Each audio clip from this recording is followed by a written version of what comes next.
What's going on, everybody? Welcome back inside the TCA studios. My name is Matt Robinson. Appreciate you checking out this edition of the podcast. Make sure you're following along on social media at Tall Can Audio and subscribe to the podcast wherever you're hearing us right now. As many of you know who caught the Monday morning show, I'm not supposed to be in studio today. This was supposed to happen a slightly different way. We'll get to that in just a minute. But across the table from me today, Steve Bundo. What's happening, man? What's going on, Matty? Well, thanks for having me back. Glad you're back. Yeah, the Tall Can Audio fans let me in the building this time. Just waltzed right in, man. You pay them off? I don't know what's going on. They're getting used to seeing you around here. Yeah. That's the way this is playing out. So glad you came back, man. We'll get into, and we got a bunch of stuff to talk about today. You and I traded a couple texts before you came over about. Oh, man. Yeah, it's a jam-packed week. And this is dropping for everybody on what is supposed to be, that dead Wednesday, right? That Wednesday after the Major League Baseball All-Star Game. Been well known as, nothing happening. Worst day in sports. Right. No NFL, no NBA, no NHL. Wait, is there a CFL game? Because I don't know. It makes sense to. Oh wait, they don't do it. This has been the thing for so long. Is this should be a day the CFL is all over, and for whatever reason, they don't get to it. We'll get to all sorts of things here, but we always start with the beers, man. What did you pull out of the fridge out there? Oh man, I went with the Major Tom from Muskoka Brewery. Yeah, okay. It is a hazy double IPA, 8% alcohol. Ooh. It's got a sweet can of a guy in a space outfit with an oar in the background. To Major Tom. Yeah, exactly. It's pretty cool. So I love that aspect of it, and I'll give it a little rip here and let me know. Yeah. I am into, this is one I haven't had before, but it's a brewery I've visited often. Okay. This is the Kawartha Summer Ale from Fenelon Falls Brewing Company. And so not too far from the family cottage. Okay. And grabbed this one the last time I was down there. And for whatever reason, there's a bit of a carousel happening out there. Things get pushed through the TCA fridge and back out the other side if you don't get to it. And so some of this got tucked away back into a corner, and I hadn't seen it until, today I was going through everything, decided I'm going to get to this one, man. It is a hot summer day, and I'm looking for what I assume is going to be kind of a refreshing, when you call something a summer ale, right? Oh, yeah. It's got to have a little bit of that to it, right? This is supposed to be a summer beer, so. Okay. It's a cool can, too. Nice blue can. Yeah, and Fenelon Falls, they make some pretty nice stuff, man. I'd sort of been in early, didn't always love some of it, but I gave them a second, third, fourth chance, and some of their newer stuff, very nice, man. I've been enjoying it. And you got to give these guys time, right, as they build out their recipes and figure out, that didn't really work. And so a couple years into the Fenelon Falls Brewing Company, man, they're making really good shit. How does it go for a sip? Pretty nice, man, Yeah. It's little citrusy, which probably I should have expected. Maybe a little bit of that in the summer. Doesn't hit too bad. Kind of light, coming in about 4.8% compared to your 8% over 8%, there. And you could taste every ounce of that 8%. Yeah. And it's a bigger can, too. This one over here. Yeah. The 568 so milliliter. Bunda's here to do some damage, right? That's right. It's a big episode. I'm jacked up. Lots going on. So it's I figured I'd get a big-time pint for it. So I texted you last week, whatever it would have been, Thursday, Friday. Said, you available to do a show on Tuesday? And when I was thinking about it earlier in the week, I sort of thought this might be an online show because I was trying to get to the cottage this week, man. I know you're all about that when you get an opportunity, right? Why not? And I had found out, before I texted you that I wasn't going to get to the cottage as quickly as I had wanted to. They're replacing the windows. And mid-July seems like a terrible time to do that to a lakeside cottage because obviously the whole place gets opened up and there's noise all over the place and dust and whatever else. But we've been trying to get this done up there since late March, and the guys just weren't available. And then finally they just sort of text a week or two ago and we're coming on whatever it was, the 11th.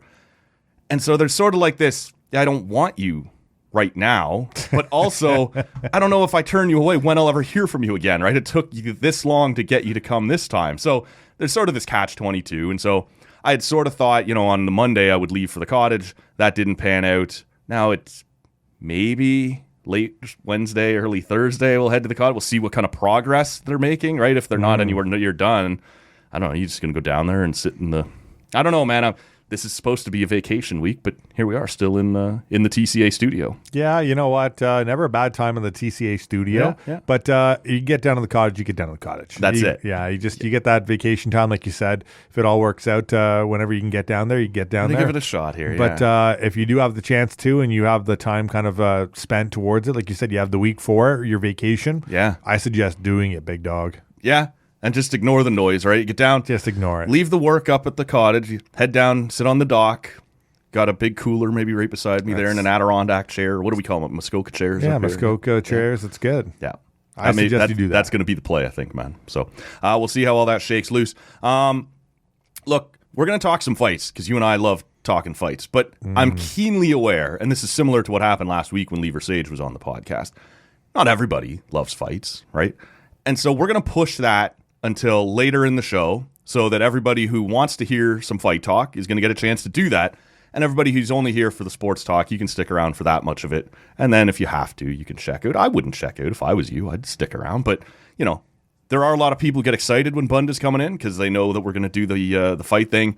But it's not for everybody. So, and Lee kept trying to do that last week. He kept trying to get to the wrestling. I'm like, wait for it. We're pushing the wrestling to the end, right? Lee wanted to talk some AEW, some WWE. I know you are the executive producer for life on This Is Wrestling podcast. That's right. So we'll push the fight talk back a little bit here. And I wanted to start with, you know, this is sort of that dead day following the Major League Baseball All-Star Game.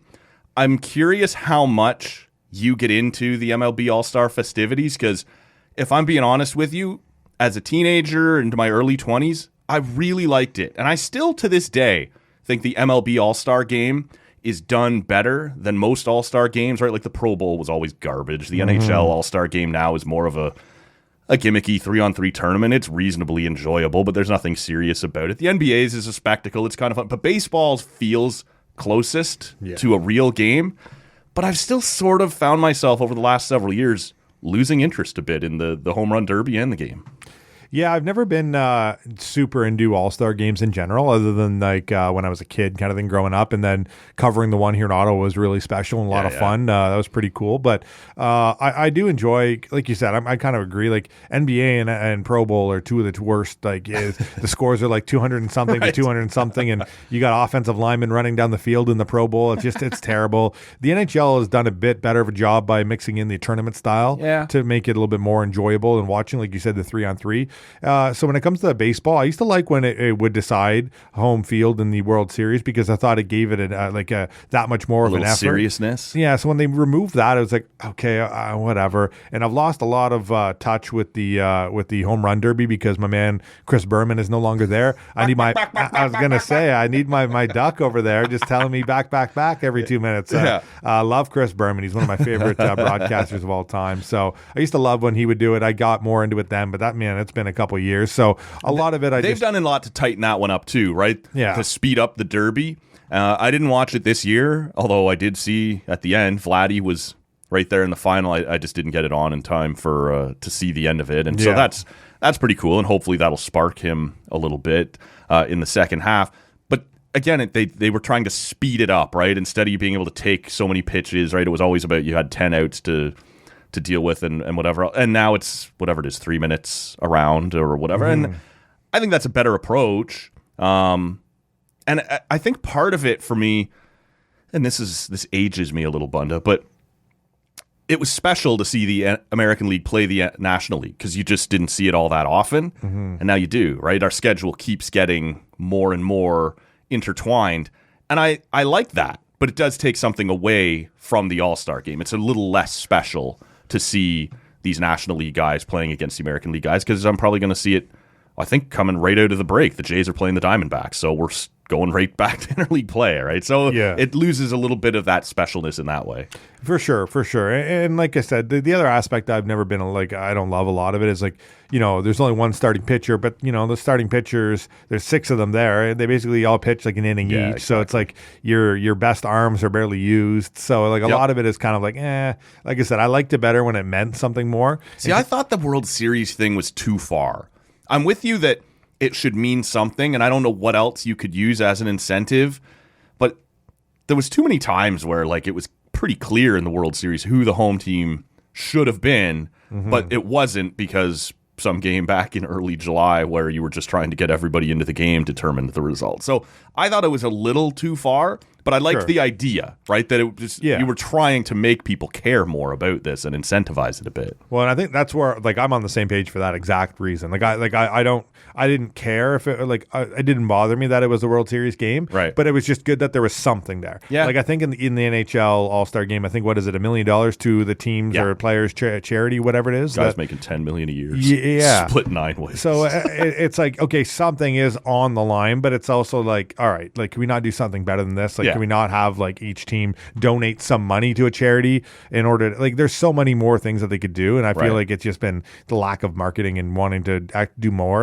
A lot of the times the only people that care about All-Star games are that, like I said, young kids or the people that are going because it's in their town, right? So it's going to be an idea of how many people really, really care about this. Even half the time the players don't, right? And in the NHL, I believe you get suspended if you don't go to the All-Star game, which is just okay, are you serious right now? It's just the NHL, you couldn't be any worse. But I get it. You need to market your game. Half the time the guys are well, whatever. Ovechkin, I'll just take an extra long All-Star break, right? And this was one of the worst All-Star, I think, skills competitions and breaks there was, I think, right? Was it not just so terrible and so gimmicky? And the NHL? Yeah, it got ripped pretty hard this year. And I remember I don't remember watching it, but I just remember that it was all right, this is we're kind of at a point now. It's you're not even the kids aren't even having fun with this stuff. It's ridiculous. So I mean, All-Star games have always been what they are, and they're fun. And like I said, when it was here in Ottawa, I loved it. I was a part of the broadcast for Team 1200 at the time, and it was just part of everything. The festivities, being there live for a skills competition,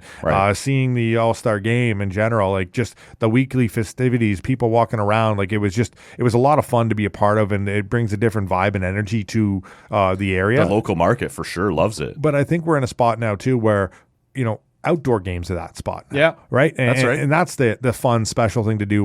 Same thing, right? Yeah. I used to never miss them when they were one a year on New Year's Day.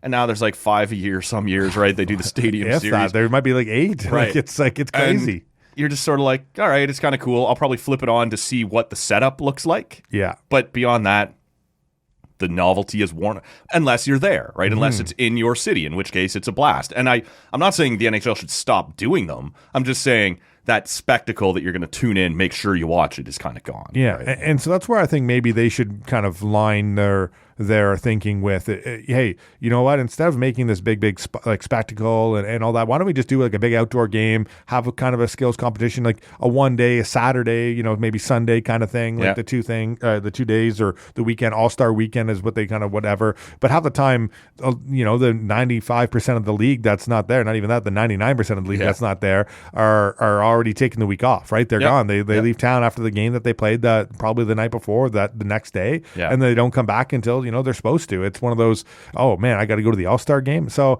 I think you need to make it more appealing for players and for fans. And I think there's too many things going on that's gimmicky right now. And when it comes to baseball, there's not a lot going on in sports right now. But I'm not going to be making sure I tune into these All-Star games and home run derbies right now. There's a lot going on. Yeah, and this is, it circles back to what I said. This is supposed to be the deadest day in sports, but it's not even close as we kicked around the topics we were going to get to here today. Why don't we, we'll hold off. I want to ask your opinion on the Alex DeBrincat experience with the Ottawa Senators, but let's get to the CFL first, because this was another pretty rough weekend for the Ottawa REDBLACKS. We were all really pumped to see Jeremiah Masoli finally get back and play, not just because, selfishly as fans, that's your starting quarterback. I want that guy in there. And it wasn't just that we had to wait all last year. You had to wait an extra couple of weeks into the season before you got to see him. Anticipation's building. But also, by all accounts, and you'd know this better than I would, having spoken to him and worked around him, just this well-respected guy that people love, right? And so you get out and you get into the first half, and he's playing, and he's trying to, it's not going great yet, but you're kind of giving him some time to find his rhythm. And then he goes to stand up, and he goes down again. And they call it a non-contact injury because it's not from a hit, right? And those are the ones that scare the shit out of you the most, because, when you get hit, maybe you're winded, right? Or maybe you just twist a knee or an ankle or something. But he just goes to get up and move, and then he goes back down. And they've announced since then that this is, I believe they said, an Achilles injury, right? So he's blown his ankle out, And he's done for the year again after playing essentially a quarter of football for the Ottawa REDBLACKS. And I don't even know what else to say, right? They brought in Dustin Crum to back him up, and that kid ends up playing at times, looks okay. At times makes some pretty questionable decisions in the second half.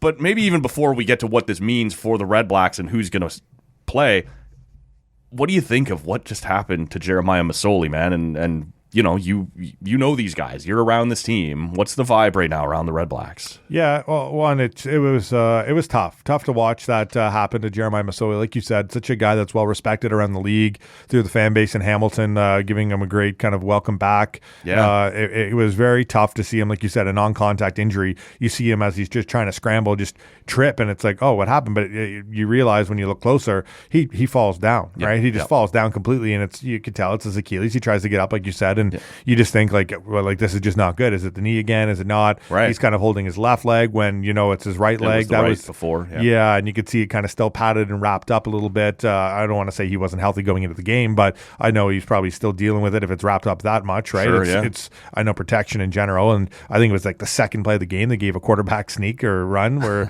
one of the first couple plays of the game to get him going. So to see him kind of like you said, work into the game and then go down like that and once again miss another year. It's tough. It's one, tough for the fans, but two, just tough for the person, right? Of course. We all think about football in general, but mentally coming back from an injury like that he did, and already been battling injuries his last couple of years, right? In Hamilton, and then with Ottawa in general last year, the cheap shot that he was out from Garrett Moreno that kind of sucked a lot, and then now, like I said, to have that kind of injury, it sucked. And seeing a lot of the CFL and even Simone Lawrence and some of the Ticats players after the game, this is more than football. It's true, it is more than football. Yeah, they would have been teammates with this guy, right? They love this guy too. That's right. It's awful. He was teammates with Simone, I think, for 8 or 9 seasons in Hamilton, right? Yeah. So it's to see everybody kind of reaching out and sending the well wishes and the prayers towards Jeremiah Masoli was nice, and it's good, and it's well deserved. Like I said, very much a well respected quarterback in the CFL and player around the league. So it was tough to see that happen. There's it's one of those situations where even when you have a cheap shot or whatever it is, it's you take a hit and you're playing the game. Yeah. Nobody wants to see a non-contact injury like that happen to somebody who's like a 35-year-old quarterback coming back off of an injury. So it's tough, and I know that the players are for sure like it's a guy that they were rallying around, right? Yeah. That's I don't want to say the belief, but I think everybody kind of knew in that locker room, Masoli's going to be the number one quarterback whenever he's healthy and ready to go again. And coming off the home win, for the second home win in 25 home games, and you have Tyree Adams, and it's like, oh man, this guy looks so good. It's exciting. You're going to go into Hamilton, and either Jeremiah Masoli's going to be ready, or Tyree Adams is going to be able to come back into the lineup, and you maybe have another big game. Either way, it's some momentum, and then it's like, well, all right, well, Tyree Adams out for the year with a knee injury, and it's like, you got to be shitting me. How does this happen again? And then it's like you said, you watch a game and you're in the second quarter here and it's a non-con. It's like, oh, you're really shitting me now. Like, what the hell is going on? And it's tough. And the REDBLACKS were at a spot where they've had 4 quarterbacks. All 4 of the quarterbacks they have on their roster since training camp now have touched the ball and played like a meaningful series, and not just like 1 or 2. Like they've played half a game, a quarter, a couple quarters. Like Nick Arbuckle is still there, and he's been battling an injury as well. Yeah. Like fans were fed up with him, but now he's beat up. Like Farhan Lalji reported late on Monday that he expected that they would bring in 2 new sort of quarterback options, but that wouldn't necessarily end Ottawa's attempts to bring in McLeod Bethel Thompson. I don't know how realistic that is. He had gone down to the USFL after several years with the Argos.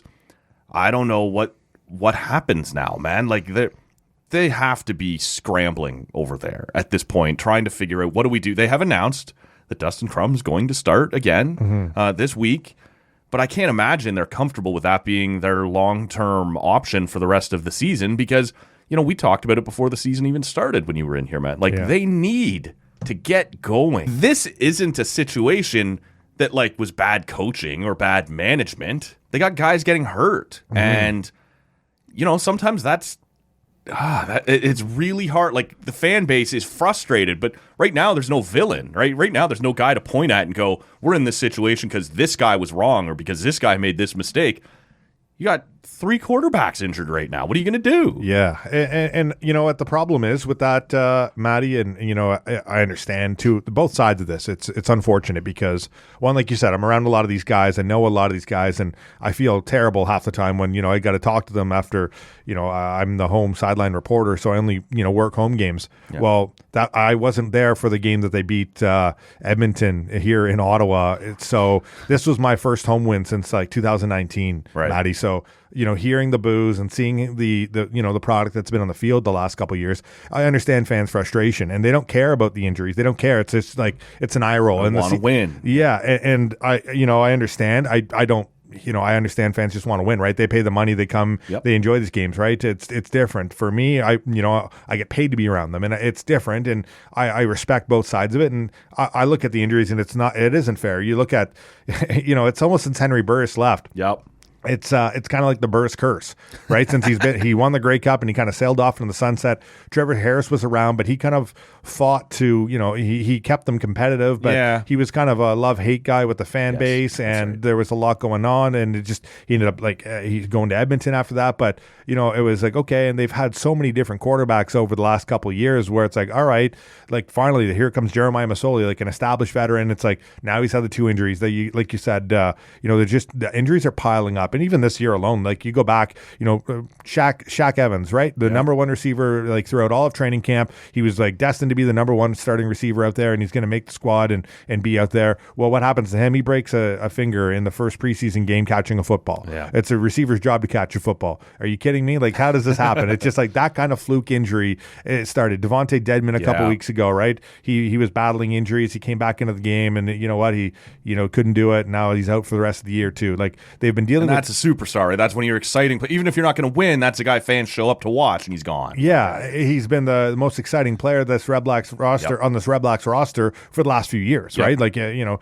it's been big time. And Lorenzo Molden last year, like defensive side of the ball, but you know, as much as I play and love defense, a lot of the fans aren't out there to watch the defense, right? It's an offensive driven league, and it's something where they want to see quarterback play, they want to see points scored. You know, it took the Red Blacks into the 3rd game to score their first touchdown. Like it's tough to go through that stuff. And they went out and signed a couple of quarterbacks officially today, and Tyrell Pigrami and Jake Dunaway. So they have 2 guys there. They're going to go with Dustin Crum. Nick Arbuckle's still around. I assume they're going to keep taking chances. But what, like Matt, I think you brought up earlier, like what do you do? What do you get in the spot? I don't believe McLeod Bethel Thompson wants to come back to the CFL. I don't either. So because I believe that he would have had he easily would have had a starting job for himself somewhere. Yep. So that is one. I'm not sure where it's going to be. So the only reason I put that out there is because of this Farhan Lalji tweet, who's as connected to the CFL as anybody. I quoted him yesterday and said, when he mentioned the 2 names you just did, that he believed that would happen. And I quoted that and said that probably puts an end to the talk of the McLeod. That likely puts an end to the discussion on McLeod Bethel Thompson. And he replied right away and said, I'm not so sure about that. They're going to keep trying. So I'm with you. I don't think MBT wants to come back to the CFL right now. Yeah. But I just, for the sake of the listener, should put it out there that Farhan Lalji has said, I'm not sure that conversation is over yet. So that's the only reason I bring it up. No, it's not over yet for sure. And that's the thing, though, where you're in a spot now where you're Sean Burke, and you know, Sean Burke is already he didn't close the door either. He said he's had conversations. Yeah. But when it comes to Sean Burke and the job he has to do right now, it's going to be tough because not a lot of teams around the CFL have a good amount of quarterbacks. And it's like, okay, do I really want to get, like, they look at Ottawa and they say, well, this could happen to us. Any team, like, look at Edmonton. They're battling with, 17 different quarterbacks right now on their roster. It seems like they try out a new guy every week, just like Ottawa's doing. But, you know, around the league, even I've heard the names like Dane Evans was brought up. And it's like, okay, well, do you think BC and Rick Campbell really want to help out the Ottawa REDBLACKS right now? Probably not. And that's the thing. What are you going to give up to get them? You're probably going to have to pay a little bit more because everyone knows you're desperate. So what are you going to have to do with McLeod Bethel Thompson? You're probably going to have to pay him a lot of money. Well, you're already paying a lot of money to Jeremiah Masoli. They, you know, and he's not going to be playing this year. You know, there's Tyree Adler. There's 4 quarterbacks. Nick Arbuckle's making a little money. He's making a good amount of money too. Like it's not a little chunk, but it's not starting some money, but it's more than you know.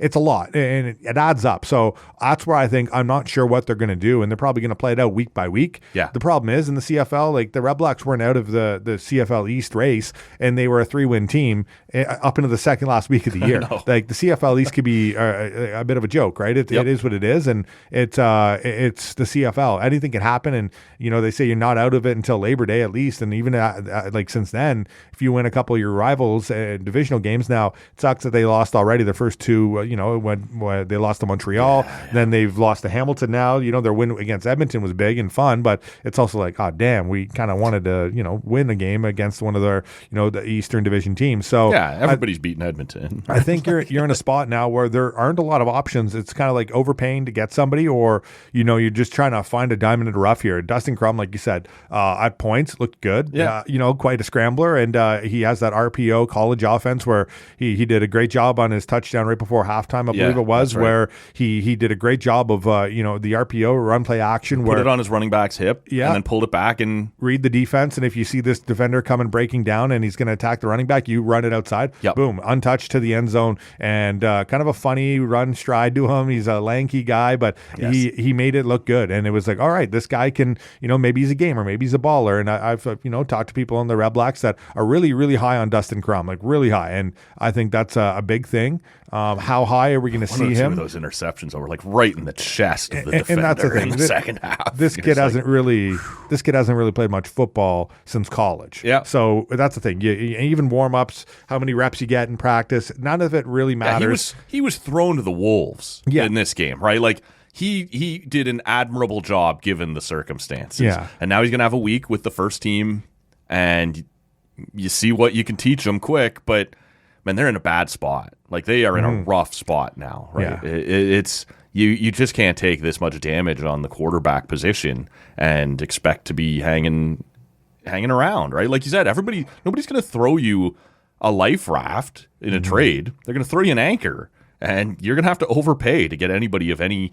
And that's why I do understand why they would be so intent on trying to lure McLeod Bethel Thompson back, is because that's money, right? And you'll have to find a way to make that money fit, but it's not pieces. It's not a trade, right? You can go and bring that in. And I get it, but even that guy, you drop him in here, best case scenario next week, he's got a week to learn your playbook and get the hell out there, right? Like football's not every sport, right?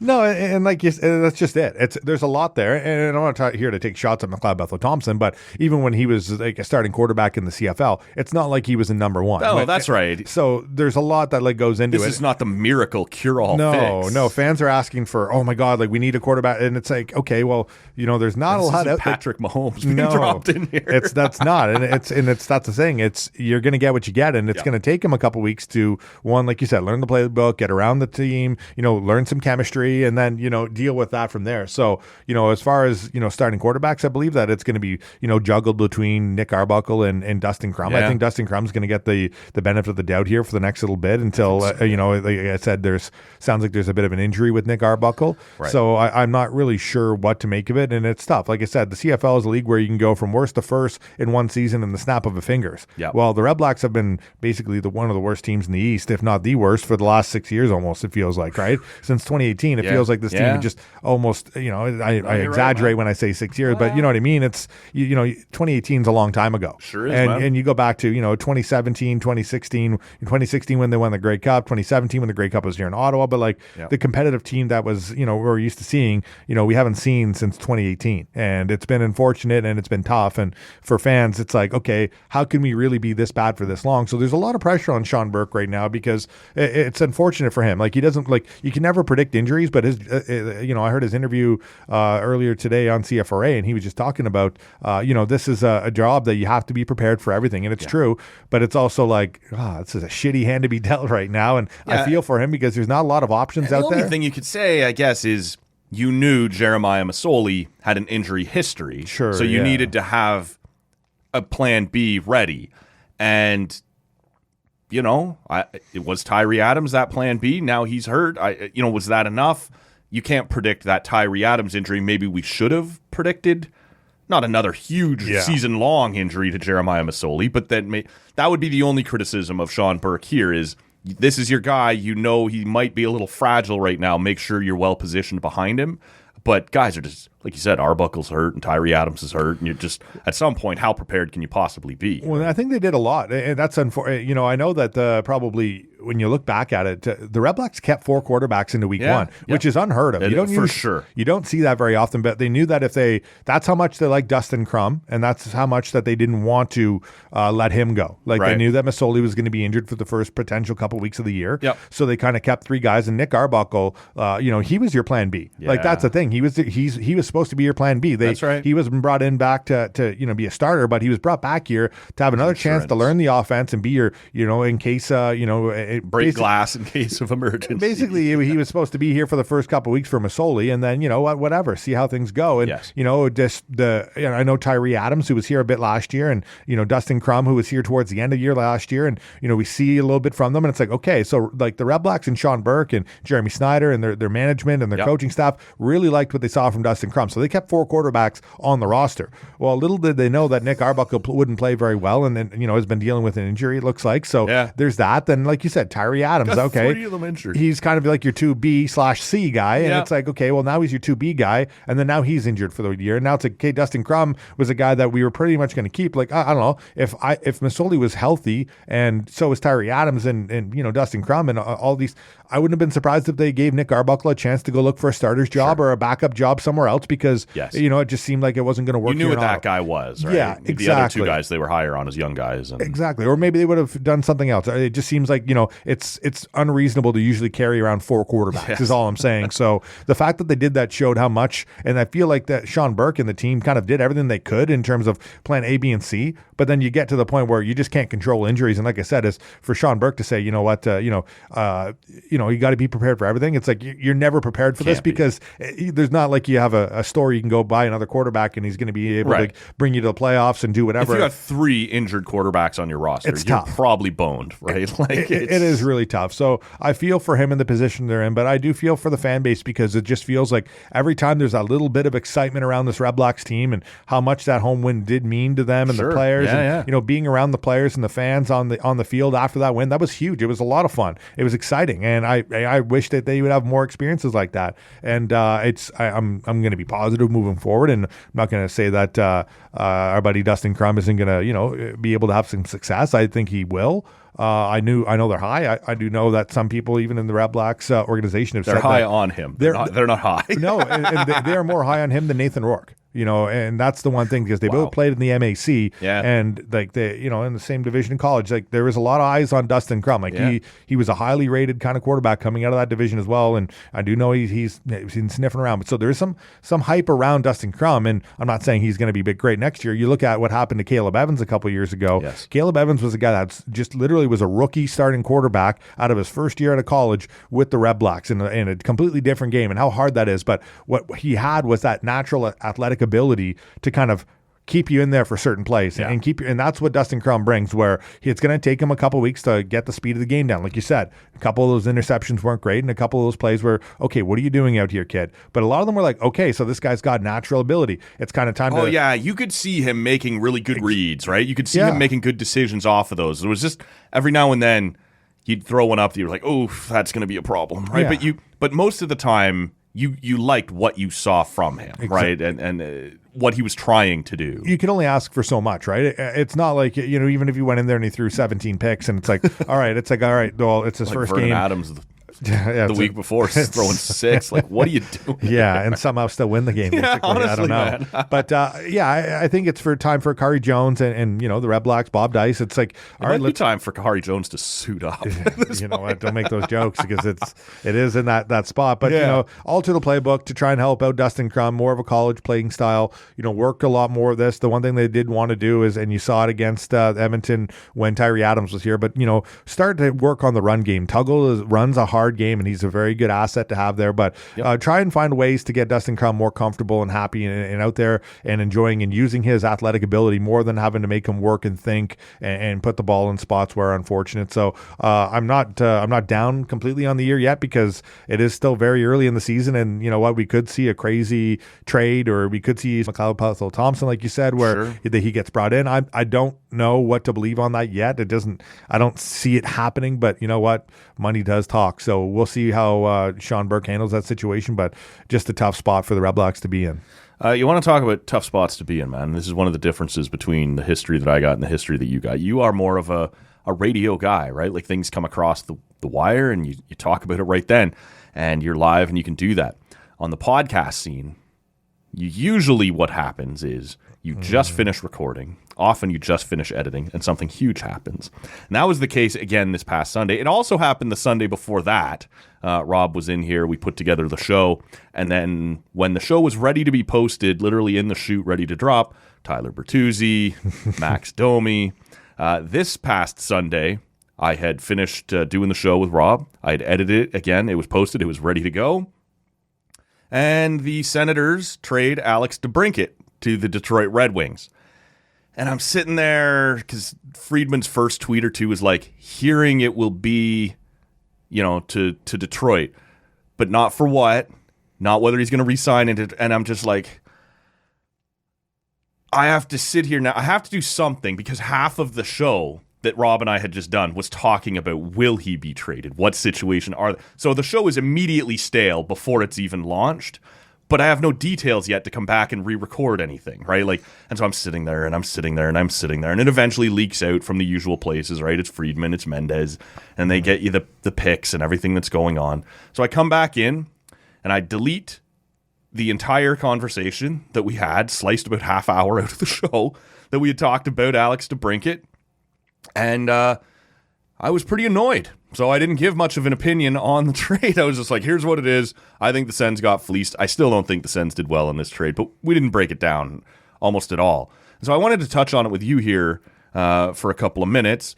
This had been a saga that has sort of run the gamut over the last year for Sens and Sens fans, because I think most people, and myself included, really liked the trade last summer when they brought him in. Like, the Sens were ready to get on a run and start to get up and going and hopefully make a playoff run. And this is a piece that you add when you think you're at that point. They get off to another bad start, and DeBrincat doesn't produce like they expected. This is a guy who has twice scored 40 goals in the NHL. I believe he only got to 27 this year. But, it wasn't a terrible year, but it wasn't what they wanted from him necessarily. And then he sort of says to them this year, yeah, I'm not demanding a trade or anything, but in a year when it's up to me and I'm a UFA, I'm not going to resign here. So if you want to shop me around, then that's something you should probably do. And that drags out for a bit, and it finally drops. They trade him to Detroit, which sort of felt all along like the most likely landing spot, as Detroit is also getting ready to try and take that next step. He's a Michigan kid, so would be comfortable there. But they don't get much in return, man. It's a conditional first-round pick. It's a fourth-round pick. It's Dominic Kubalik, who's fine, kind of a middle six, average winger. And another kid, Dominic Sabrango, who is just a guy. He's an ECHL/AHL defenseman, but he's from Ottawa, which Pierre Dorian loves. So if that's worth anything to you, he's a local kid. I don't know, man. I as I said, I don't want to be hypocritical about this. I liked the trade a year ago. The fact that he wasn't going to re-sign put the Sens in a tough spot, but this feels like a pretty bad trade in my opinion. Yeah, I don't want to say it's a bad trade. I think you got the first round pick back, which is good. I think Kubalik can offer some offensive ability, especially on the Sens roster. First round pick you traded was 7th overall. This is going to be like 23rd overall. You never know where it's going to end up. I think you got the first round pick back though, and you got a players back, and I think that's the big thing. Plus, they got the fourth. Like, they did okay in this trade. I'm not going to say it was he knocked the doors off it, because you don't know. I think the thing that more catches my eye is the fans that are upset that he didn't want to be here. I think the problem is they got to realize, especially the fans, like, who cares if DeBrincat doesn't want to sign here? Like, there's a lot of guys that will really want to sign. Look at Claude Giroux, right? The first real free agent player that wanted to come home to the Ottawa Senators, and it was like celebrated last year, right? It was the biggest thing. Yeah. It's like, oh yeah, hey, this guy really wants to play here. It's like, so the fact that a young guy that's, they wanted to be part of the core, he never really fit, it seemed like, with this team.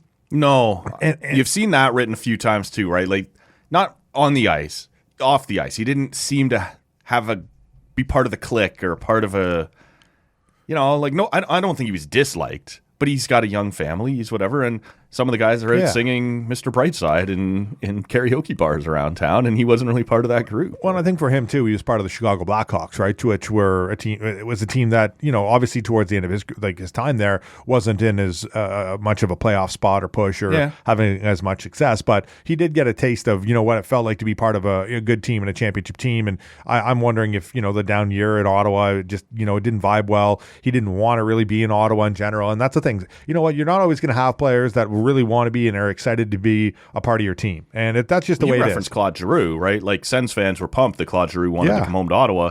Then you sort of have to also tip your hat and go, well, this guy wanted to go home. Like, it cuts both ways, right? Sure. This guy wanted to go home to Detroit. It would be frustrating as a Sens fan, though, because he also signed in Detroit for, you know, quite a bit less than it sounded like he was going to be willing to take here in Ottawa. Well, it sounded like he wanted an 8-year deal from somewhere, and he looked at the situation where I think he had leverage, right? That's the thing. He's a young guy that could score, and that's the thing. And he could, like, I'm sure for him and his agent, right? They were preaching, well, Ottawa wasn't very good this year, you know, blah, blah, blah, blah, blah. Like, that's why my numbers were down. Give me a better chance. Give me more ice time, which, you know what, I think he had the second most ice time other than Tim Stützle as a forward this year. So he was out there a good amount. Like, he wasn't like he was getting no ice time, but I think we're looking at a spot where, you know what, sometimes you just don't want to play somewhere. You're not comfortable. You're not happy. You want to be in a certain spot. Yeah. And you know what, all the power to you, right? You're an athlete. You have to deal with it. I know that they get paid millions of dollars, but you know what? Like I said, if he doesn't want to be here for whatever reason, personal, lifestyle, he doesn't want to be a part of this team, he doesn't want to be a part of this young core, whatever it was, it sounded like he did want to have a longer term deal, but a lot of teams, when Pierre Dorion was shopping him around the draft, nobody wanted to give him an 8-year deal. No, so for him to settle on a 4, 8.5, right? His idea was, you know, I'll go to arbitration, but then next year I'm just going to sign for, you know, whatever it is. I'm going to be on the open market. I'm going to be fetching $9 million. Like, look at what happens in free agency. It's always a shit show. It's always a shit show, and you know, teams want someone will get you. Someone will pay you what Look at guys like Ryan O'Reilly, right? This guy's getting, like, what is it, $4.5 million, $5 million a year for Nashville. It's like, you know, there's some of these guys that just get paid, and it's just like, I don't blame them either for taking the money that, you know, it's Sean Burke said, not Sean, you know, Brian Burke. I'm getting my Burke general managers mixed up, but you know, Brian Burke said it years ago, like, the most mistakes GMs make are on July 1st, right? Free agency day. And it's I don't want to say that, you know, it's terrible, but, you know, a lot of these guys do get signed. It's like, it's hard to live up to the contract once you sign that kind of big money. Look at what's happening with John Tavares, right? In the Maple Leafs, and, you know, his struggle. Like, yeah, you look at his stats, sure, they're pretty good for what they paid for him, and he's only got a couple seasons left. But relatively, he's been non-existent in the playoffs, and he has scored the series-winning goal to move Toronto out of the first round for the first time since 2000. And then he didn't show up at all in the second round. Nobody showed up in the second round. No, but that's my point, though. As a captain and as one of your top players. I just finished doing this with Versace. We got to make this about Tavares again. I do. I am, because he made a lot of money, and he made a big thing about, you know, wanting to get there. And I just think he's a guy that's not getting any better. I don't mean he's, you know, I'm sure he's not getting any better. He's not getting any younger, right? It's one of those spots where he paid a lot. The Leafs paid a lot for him, and that's where I thought that they should have split up that big, you know, they're 4, and maybe they still could, but when you look at what happens on free agency day, and like I said, for DeBrincat to realize he has some leverage as an RFA here, you know what? I'll take my 1-year arbitration then. You know, I'm sure somebody will give me 7 years, and I'm sure I'll get somewhere around $9 million a year, right? Yeah. So it happens. Artemi Panarin, these guys, they get to free agency. Teams are desperate. They want guys that can score goals, put the puck in the net. So I think DeBrincat, in terms of that, I like I said, a lot of people sour. I think it's okay. He doesn't want to be here. Well, that was going to be the next thing I wanted to ask you. I don't know if you saw or not, but a day or two ago, Ian Mendez wrote in The Athletic a really nice piece about that there doesn't have to be a bad guy in this situation, and whether you buy into that theory or not. Because I think Pierre Dorion made a bad trade here, but I don't think Pierre Dorion dicked Alex DeBrincat along or did any. Like I said, I liked the trade that they made to bring him in. It sounds like he did everything he could to try and make DeBrincat comfortable and reconsider to want to stay here. And DeBrincat, at the same time, is a guy that goes, I came in with an open mind, and I do believe he did that. He came in, was willing to give it a shot. I haven't seen anyone say throughout the season that he was dogging it or not giving it his best effort. It just didn't pan out. And so you get to this point, and he's just sort of like, it didn't work here. I'm not really all that happy here. Maybe I do want to go home. Or maybe there were other places he would have been willing to sign long-term as well. But this feels like one of those things, as Mendez quite rightly pointed out in his piece, where sometimes shit just happens, right? Yeah. I'm happy to criticize Pierre Dorion when he does something dumb. I don't think that's what happened here. And I'm happy to criticize any pro athlete when they're being a douchebag. And I don't think that's what happened here. I think it just didn't click. Yeah. And while I don't like what the Sens got in return for Alex DeBrincat, I don't think Pierre Dorion or Alex DeBrincat were in the wrong here, or we're being shitty about this or disingenuous about this. I think it just didn't work. Right? No, and that's my point. Like I said, Mendez piece that was very good about it too. And like I said, there is just seeing some fans and some people just saying like, you know what, like this guy didn't want to be here. He was terrible, but whatever. I'm not in the locker room and I'm not around the team every single day. It's I don't know. It just, like you said, it just didn't seem like it worked everybody out. Tried. It just didn't. It didn't work. It just didn't seem like it fit, and he didn't want to be here ultimately, and that's fine. Like I said, and everybody's, it's just, you're all right. Well, let's find a way to make this work. And I think that they did okay. Like, you know what, Kubalik, like I said, he can offer some offensive side. Yeah, like, we disagree there. I think he's just a guy. But I do wonder if they can turn that first into packaging another young prospect with it. And then could you go out? Rob's keeps saying Konechny, like that would be a great fit for the Senators. I do believe that. But like, could you go out with some of the pieces you got for DeBrincat, even though you're not happy with that return, but turn that into something else? I'm not high on Tarasenko. I know that's the talk here. Tatar. At both of those guys, you wouldn't have to trade anything away for, but I just don't think that's what you need. I would be looking to take some of your draft capital and some prospects and see if you could turn that into a guy who can play now, right? Like, who isn't 32 years old or... No, and maybe they do. Like Pierre Dorion, it was funny. I saw he was on TSN 1200 in the morning with our enemy Steve Lloyd, who lives down the street from us, and I let him know I was coming over here today too. By the way, so maybe I should go ring his doorbell and run away on my way home. No, he and Pierre ring his doorbell, he kind raid his beer fridge, and then run away. Yeah, but Lloyd, he asked him. He said, the question was, do you expect to be a playoff team this year? And he said, I'm going to hold off till training camp, which to me is a sign that he's not done this summer. I think that's right. I do think that's right. That's a big thing. So I think there is that opportunity. It's not a finished product. No, yet. And I am. Maybe I'm being silly, but I am a little bit higher on Kubalik. I think that he offers some off. I'm not saying he's going to be out there to put up 60 points, but I think this is a guy that can put in 25 goals and get you 45, 50 points. I think no matter like on a team, Ottawa is a 40, 50 point guy. Yeah, he could do that. And I think that's the thing. And he's not going to be here to. But DeBrincat was maybe a 40 goal guy. Like if that's the chief piece you're getting in return, it's pretty disappointing. But he wasn't last year, right? No, and he is a smaller sized forward. Yeah. So you know what, this trade could look at. Oh, you know what, he fails to stay healthy the rest of his career, and Ottawa walks away with a first and Kubalik. There's a lot that could happen, and right now it's easy to look at it and say, okay, this doesn't look very good on paper, but when you read the situation, like I said, it didn't seem like anything was going to happen here anyways. Well, how many cards were dealt? It looked like that. So maybe the report card shouldn't say a fail; it should say an incomplete. I think that's where I'm looking at it, because it seemed like it was well known around the league that Pierre Dorion was shopping DeBrincat, so that automatically, like we just talked about with the Red Blacks,